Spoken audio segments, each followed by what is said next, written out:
मेरा नाम दीपक गुप्ता है। मैं जिला जूडो संघ का सचिव हूं और अंतर्राष्ट्रीय रेफरी हूं। ये जिला जूडो प्रतियोगिता है जो एक दिन की है और पिछले 34 वर्षों से हम लगातार जिला स्तर की जूडो प्रतियोगिताएं यहाँ हर वर्ष करवाते हैं। साल में 2 बार भी होती हैं, 3 बार भी होती हैं। कोरोना काल के बाद ये हमारा जो है पहला टूर्नामेंट है और इसमें बच्चों का उत्साह देखते ही बनता है।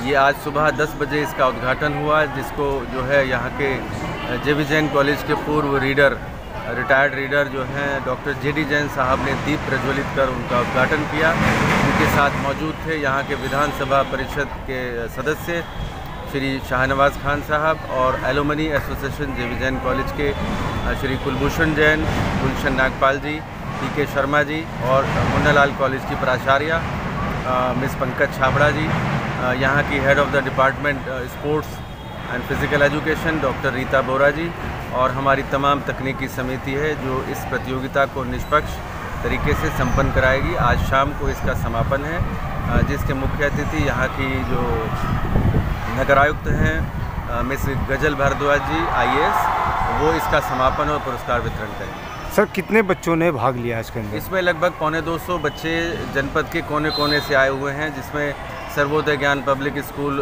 देवबंद, ऐसी गंगो गीता ज्ञान संस्कार एकेडमी और तमाम दूर दराज के स्कूलों और कॉलेजों के बच्चे यहाँ पर अपने अपने आयु और वजन वर्ग में भाग ले रहे हैं। यहाँ 3 आयु वर्ग में इस प्रतियोगिता को करा रहे हैं, सब जूनियर, जूनियर और सीनियर।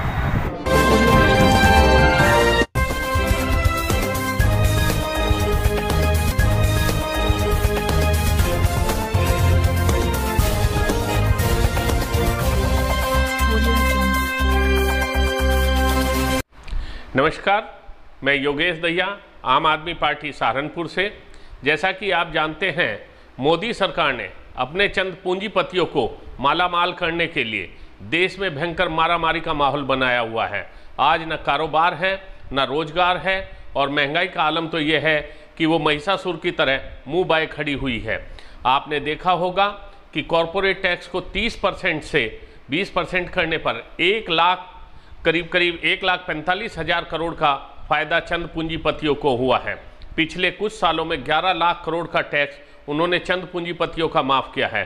दूसरी तरफ आम आदमी के लिए आटे पर, दूध पर, हर चीज़ पर टैक्स वो बार बार बढ़ाए जा रही है। यहाँ तक कि पेट्रोल पर 78 बार और डीजल पर 76 बार जो टैक्स है वो 1 साल में बढ़ाया गया है। ये आम आदमी पर मार है। इसके विरोध में आम आदमी पार्टी ने न केवल उत्तर प्रदेश में बल्कि पूरे राष्ट्र में हर जिला मुख्यालय पर प्रदर्शन किया है और इसी क्रम में आज सहारनपुर में भी ये प्रदर्शन किया गया। जय हिंद, जय भारत।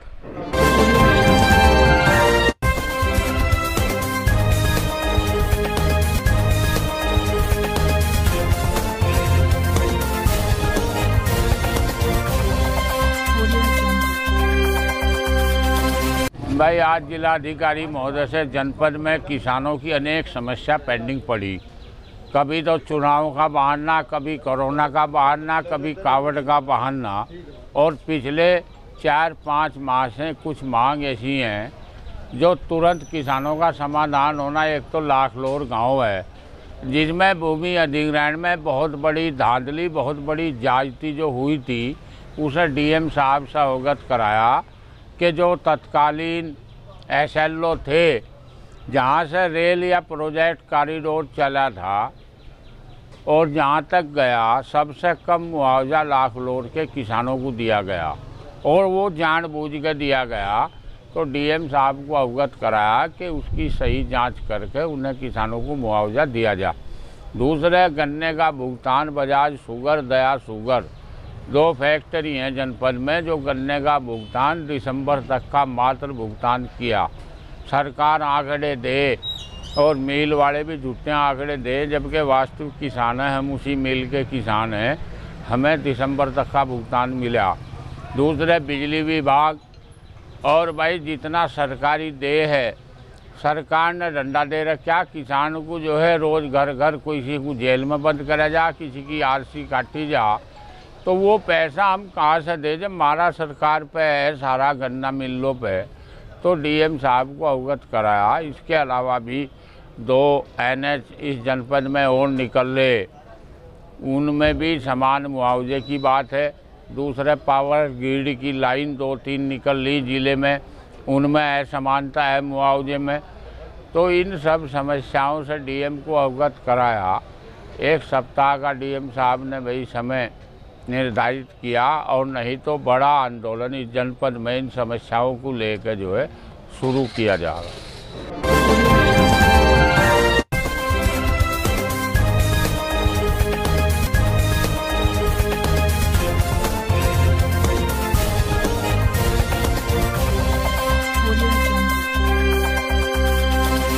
संजू पाल।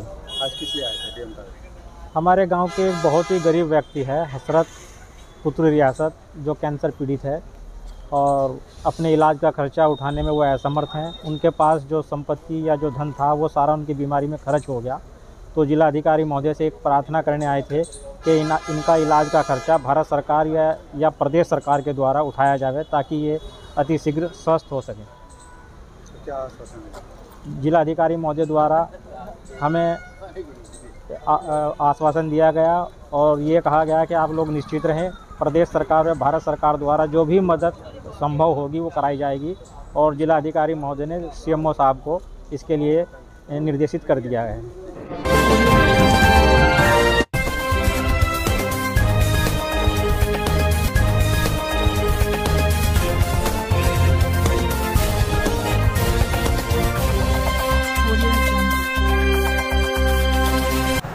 मैं शिया कम्युनिटी से फरहत मेहदी। देखिए, ये बहुत ही एक सेंसिटिव और एक अहम सवाल है, और इसके लिए हमें और हमारे एडमिनिस्ट्रेशन को बहुत जल्दी इसकी तरफ ध्यान देना होगा। कई महीने हो गए हैं यहाँ पर आमद व रफ्त का सिलसिला बिल्कुल ख़त्म हुआ है। आम जनता को बहुत ज़्यादा परेशानी हो रही है, लेकिन अब इसमें एक नया मोड़ ये हो गया है कि हमारे पास सिर्फ 4 दिन रह गए हैं। मुहर्रम जो एक हमारा एक गम का महीना शुरू हो जाता है, ये 29 या 30 जुलाई से पहली मुहर्रम की तारीख हो रही है। तो यहाँ जो एक बहुत बड़ा एक ग्रुप है शिया समुदाय का, वो जाफ़र नवाज़ इमामबाड़े में रोज़ाना रात में मजलिस होती है, फिर वहाँ से जुलूस बरामद होते हैं। तो ये पूरा जो सिस्टम है ये दरहम बरहम हुआ पड़ा है सिर्फ इस पुल के टूटने की वजह से। तो हम ये चाहेंगे कि इसमें चूँकि ख़वातीन भी जाती हैं, औरतें जाती हैं, बच्चे जाते हैं और बुज़ुर्ग भी जाते हैं इन मजालिस में और जुलूस में, तो जितनी जल्दी हो सके एडमिनिस्ट्रेशन इसको थोड़ा सा प्रायोरिटी पर लेकर इसको बनवाने का काम करें।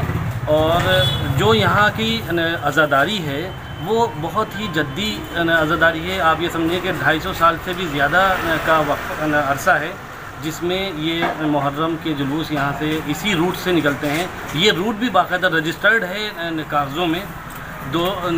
जिस तरीके से ये यहाँ पे जो मजमा होता है उसके लिए बहुत ज़रूरी है कि रूट को डाइवर्ट करने से बेहतर ये है कि इस पर काम हो जाए। रूट डाइवर्ट करने से बहुत ज़्यादा मुश्किलात पैदा हो सकती हैं।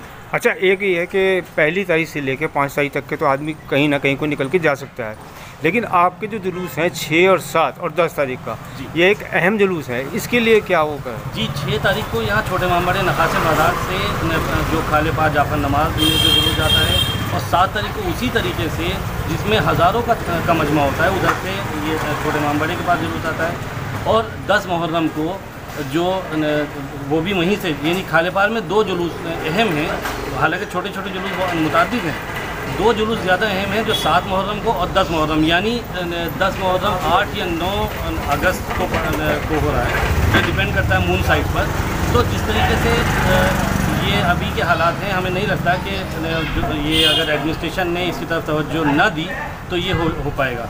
हमें बस ये एक अपील करते हैं और बहुत ही रिक्वेस्ट करते हैं पूरी कम्युनिटी की तरफ से कि जितनी जल्दी हो सके ये 1 हफ्ते, ये 8-9 दिन के अंदर इसको पुल का निर्माण हो जाए। तो हमारे ऊपर हम बहुत ज़्यादा शुक्रगुजार होंगे एडमिनिस्ट्रेशन के और नगर निगम के।